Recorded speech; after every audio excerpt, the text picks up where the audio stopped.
হাদিসের ভাষ্যের মধ্যে মান লাজিমাল ইস্তিগফার ভাষ্য এসেছে, অর্থাৎ যে ব্যক্তি ইস্তিগফারকে আঁকড়ে ধরবে, এটাকে কন্টিনিউয়াসলি করবে, ইস্তিগফার কখনো ছাড়বে না, সবসময় তার মধ্যে ইস্তিগফার অব্যাহত থাকবে, ওই ব্যক্তিকে আল্লাহ রাব্বুল আলামিন বিভিন্ন পেরেশানি থেকে সারপ্রাইজড হওয়ার মতো এমন এমন পথ বের করে দিবে যে সে চিন্তাও করে নাই। তার পেরেশানি থেকে মুক্তির পথ আল্লাহ তাআলা দেখায় দিবেন। ইস্তিগফার কিভাবে করবেন ভাই? ইস্তিগফার এমন একটা আমল, এটা ছাড়া তো আমাদের উপায় নাই ভাই। ইস্তিগফার আমাদের দুনিয়ার পেরেশানি দূর করবে, আখিরাতের পেরেশানি দূর করবে। দুনিয়ার পেরেশানি আমাদের বিপদ আপদ মুসিবত, এগুলো রিজিকের অনটন অভাব এগুলা, আর আখিরাতের পেরেশানি হলো আমাদের পাপ গুনাহ এগুলা। কোরআনে কারিমে আল্লাহ রাব্বুল আলামিন সূরা নূহের মধ্যে আল্লাহ নবী নূহ আলাইহিস সালাম তার সম্পর্কে বলছেন, ফাকুলতু ইস্তাগফিরু রাব্বাকুম ইন্নাহু কানা গাফফারা ইউরসিলিস সামাআ আলাইকুম মিদরারা ওয়া ইউমদিদুকুম বিআমওয়ালিন ওয়া বানিন ওয়া ইয়াজআল লাকুম জান্নাতিন ওয়া ইয়াজআল লাকুম আনহারা।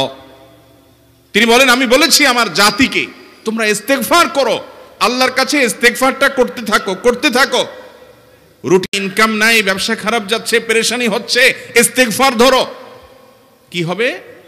ইন্নাহু কানা গাফফারা। যদি ইস্তিগফার করো, এক নম্বর লাভ হলো আল্লাহ মাফ করে দিবেন গুনাহ। ইউরসিলিস সামাআ আলাইকুম মিদরারা, যাতে ফসল ভালো হয়, রিজিক ভালো হয়, সেই ব্যবস্থা আল্লাহ করবেন। ওয়া ইউমদিদুকুম বিআমওয়ালিন ওয়া বানিন, ছেলে মেয়ে হয় না অথবা ভালো ছেলে মেয়ে নাই, আল্লাহ তাআলা নেক সন্তান দিয়ে তোমাকে শক্তিশালী করবেন, সম্পদ দিয়ে শক্তিশালী করবেন। ওয়া ইয়াজআল লাকুম জান্নাতিন ওয়া ইয়াজআল লাকুম আনহারা, আল্লাহ তাআলা প্রসবন দিবেন, ফসল দিবেন, বরকত দিবেন রুজিতে। কিসের মাধ্যমে? ইস্তিগফার। কিসের মাধ্যমে ভাই? ইস্তিগফার। আহা, ইস্তিগফারের আমল আমাদের দেশে মানুষ আমরা জানি না ভাই। এটাও আরবদেরকে আমি দেখেছি, সারাক্ষণ তারা অবসর সময়গুলোতে ইস্তিগফার করতে থাকে, আস্তাগফিরুল্লাহ ওয়া আতুবু ইলাইহি, আস্তাগফিরুল্লাহ আস্তাগফিরুল্লাহ। মানে কি? আল্লাহর কাছে আমি ক্ষমা প্রার্থনা করি, আল্লাহর কাছে আমি মাপ চাই, আল্লাহর কাছে আমি তওবা করি, আল্লাহর দিকে আমি ধাবিত হই, আল্লাহর কাছে আমি ফিরে যাই, আস্তাগফিরুল্লাহ আস্তাগফিরুল্লাহ। আপনি বসে আছেন নিরিবিলি, ভাইরা আমার, এখন আর নিরিবিলি বলতে কোনো সময় নাই, এখন আর ফ্রি টাইম নাই, এখন আর আমাদের অবসর টাইম নাই। আস্তাগফিরুল্লাহ কখন বলবো? মোবাইল টিপতে টিপতে টিপতে টিপতে, ফেসবুকের নোটিফিকেশন দেখতে দেখতে দেখতে, লাইক কমেন্ট গুনতে গুনতে আমাদের এখন কোনো ফুরসত নাই। বাহিরে তো নাই, টয়লেটে গেলেও তখন আমাদের ব্যস্ততা মোবাইল নিয়ে, ফেসবুক নিয়ে, ঘুমাইতে গেলেও আমাদের ব্যস্ততা। ও ভাই আমার, অথচ আমার হায়াত শেষ হয়ে যাচ্ছে, আমল নামার শূন্য খালি, ফেসবুক টিপাটিপিতে পরিপূর্ণ। আল্লাহর কাছে কি নিয়ে যাবেন? ইস্তিগফার করবেন তো ইনশাআল্লাহ? অবসর সময় ইস্তিগফার করবেন তো ইনশাআল্লাহ? নিরিবিলি আছেন, একাকী আছেন, ইস্তিগফার চালায় দেন। 10 সেকেন্ড টাইম পাইছেন, ইস্তিগফার শুরু করে দেন। ডাক্তারের কাছে গেছেন, ওয়েটিং এ আছেন, বসে আছেন, ইস্তিগফার করতে থাকেন। সিরিয়াল আছেন কোন কাজের, ইস্তিগফার করতে থাকেন। ডিউটিতে যাচ্ছেন, গাড়িতে, বাইসাইকেলে, বাইকে, যে কোনো ভাবে পায়ে হেঁটে ইস্তিগফার করতে থাকেন। যে কোনো অবসরের সময়গুলোকে ইস্তিগফার দিয়ে পরিপূর্ণ করে দেন। ভাইরা আমার, ইস্তিগফার সকল সমস্যার সমাধান। ইস্তিগফারের ভিতরে সবচেয়ে শ্রেষ্ঠ ইস্তিগফার হলো সাইয়্যিদুল ইস্তিগফার। সাইয়্যিদুল ইস্তিগফারটা যদি মুখস্থ না পারেন, অন্তত লিখিত ভার্সনটা পড়েন। সাইয়্যিদুল ইস্তিগফারের যে অর্থ, এটার যে মর্ম, বড় হৃদয়গ্রাহী ভাই, বড় মর্মস্পর্শী। ইমানদার এটার অর্থের দিকে তাকায় যদি পড়ে, তো তার অন্তর না গলে পারে না। আল্লাহুম্মা আনতা রব্বি, হে আল্লাহ আপনি আমার রব, আপনি আমার পালনকর্তা লাগেন, আপনার সাথে আমার এই সম্পর্ক, আমি আপনার গোলাম, আপনি আমার রব, এই সম্পর্কটা আপনার সাথে আছে। আল্লাহুম্মা আনতা রব্বি লা ইলাহা ইল্লা আন্ত, ও আল্লাহ আপনি ছাড়া আমার ইবাদত, আমার গোলামি, আমার দাসত্ব, উপাসনার উপযুক্ত আর কেউ নাই। আল্লাহুম্মা আনতা রব্বি লা ইলাহা ইল্লা আন্ত খালাকতানি, আপনি আমাকে সৃষ্টি করেছেন, ওয়া আনা আবদুক, আল্লাহ আমি আপনার গোলাম। দেখেন কিভাবে আল্লাহর সাথে সম্পর্কটার কথা বলা হচ্ছে মুহাব্বতের সাথে। খালাকতানি ওয়া আনা আবদুক, আল্লাহ আপনি আমাকে সৃষ্টি করেছেন আর আমি আপনার গোলাম। ওয়া আনা আলা আহদিকা ওয়া ওয়া'দিকা মাস্তাতা'তু, আল্লাহ আপনার সাথে যে অঙ্গীকার করেছিলাম, আলাস্তু বিরব্বিকুম, আপনি জিজ্ঞেস করেছেন, আলমে আরওয়াহাতে আমরা বলেছি বালা, হ্যাঁ আপনি আমার রব।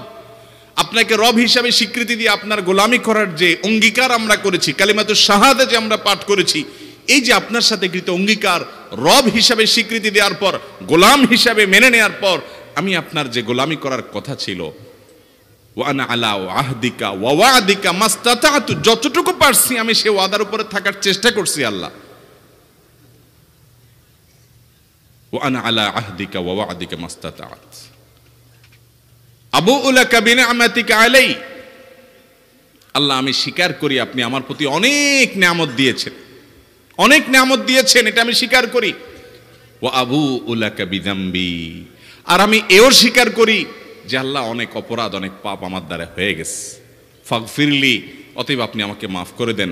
ফাইন্নাহু লা ইয়াগফিরুয যুনুবা ইল্লা আনতা, কারণ আপনি ছাড়া আর কেউ গুনাহ ক্ষমা করতে পারবে। ভাইরা আমার, অর্থের দিকে লক্ষ্য করে করে, মর্মটা বুঝে বুঝে একটু সাইয়্যিদুল ইস্তিগফার পড়েন, লেখা দেখে দেখে পড়েন, ইউটিউব থেকে দেখে দেখে পড়েন, কিন্তু পড়েন। আল্লাহুম্মা আনতা রাব্বি লা ইলাহা ইল্লা আনত খালাকতানি ওয়া আনা আবদুকা ওয়া আনা আলা আহদিকা ওয়া ওয়াদিকা মাস্তাতাতু আউযু বিকা মিন শাররি আবুউ লাকা বিনিআমাতিকা আলাইয়া ওয়া আবুউ লাকা বিযামবি ফাগফিরলি ফাইন্নাহু লা ইয়াগফিরুয যুনুবা ইল্লা আনতা। এটা হলো বড় ইস্তিগফার। এত বড় ইস্তিগফার পড়তে পারেন না, কোনো পেরেশানি নাই, কোনো অসুবিধা নাই। সবচেয়ে ছোট ইস্তিগফার হলো আস্তাগফিরুল্লাহ, আস্তাগফিরুল্লাহ, আস্তাগফিরুল্লাহ। আল্লাহ আপনার কাছে ক্ষমা চাই, কত ভুল হয়ে যায়, কত অন্যায় হয়ে যায়। ভাইরা আমার, এটা হলো রিমুভার। ভুল করে কিছু লিখছেন, রিমুভ করে ফেলছেন, শেষ হয়ে গেছে। আপনি ঘন ঘন ইস্তিগফার পড়তে থাকেন, অগণিত ভুল হয়, অগণিত ত্রুটি হয়, বারবার ইস্তিগফার এগুলোকে সবগুলোকে শেষ করে দেয়। ভাইরা আমার, নিরাপত্তা এনে দেয়। আল্লাহ কোরআনে কারিমে বলেছেন যে আপনার রব আপনার কওমের প্রতি আযাব নাজিল করবেন না যদি আপনি থাকেন। আর যদি তারা ইস্তিগফারে রত রাখে, তাহলে গণ আযাব আল্লাহর পক্ষ থেকে আসবে। অতএব ভাইরা আমার, ইস্তিগফার বেশি বেশি করতে হবে। 6টা আমল, 6টা জিকির, দোয়া হলো শত শত হাজার দোয়া এবং জিকিরের সান্নিধ্যাসের। দ্বিতীয়টা হলো ইস্তিগফার। চেষ্টা করব না ইনশাআল্লাহ ইস্তিগফার করার, চলতে ফিরতে আস্তাগফিরুল্লাহ ওয়া আতুবু ইলাইহি, অথবা শুধু আস্তাগফিরুল্লাহ। আরেকটা ইস্তিগফার হাদিসে বর্ণিত, আস্তাগফিরুল্লাহাল্লাযী লা ইলাহা ইল্লা হুয়াল হাইয়ুল কাইয়্যুম ওয়া আতুবু ইলাইহি ওয়া লা হাওলা ওয়া লা কুওয়াতা ইল্লা বিল্লাহ। এটাও ইস্তিগফার। তাহলে একটা বড় ইস্তিগফার, একটা মিডিয়াম, একটা ছোট, যার যেটা সুবিধা হয় এটা পড়েন। বড়টা হলো সাইয়্যিদুল ইস্তিগফার, সবচেয়ে শ্রেষ্ঠ ইস্তিগফার, যেটা হাদিসে বর্ণিত হয়েছে। সাইয়্যিদুল ইস্তিগফার নবীজি সকাল সন্ধ্যা পাঠ করতেন, বিভিন্ন সময় পাঠ করতেন, রাতে পাঠ করার কথা বলতেন। সাইয়্যিদুল ইস্তিগফার পাঠ করলে আল্লাহ রাব্বুল আলামিন ওই দিনে, ওই রাতে, ওই ব্যক্তি মারা গেলে তার সব গুনাহ খাতা মাফ করে তাকে জান্নাত দিবেন ইনশাআল্লাহ। অতএব ভাইরা আমার, সাইয়্যিদুল ইস্তিগফার সবচেয়ে বড়, আস্তাগফিরুল্লাহাল্লাযী লা ইলাহা ইল্লা হুয়াল হাইয়ুল কাইয়্যুম ওয়া আতুবু ইলাইহি ওয়া লা হাওলা ওয়া লা কুওয়াতা ইল্লা বিল্লাহ। এটা হলো মাঝারি ধরনের। আর সবচেয়ে ছোট ইস্তিগফার হলো আস্তাগফিরুল্লাহ ওয়া আতুবু ইলাইহি।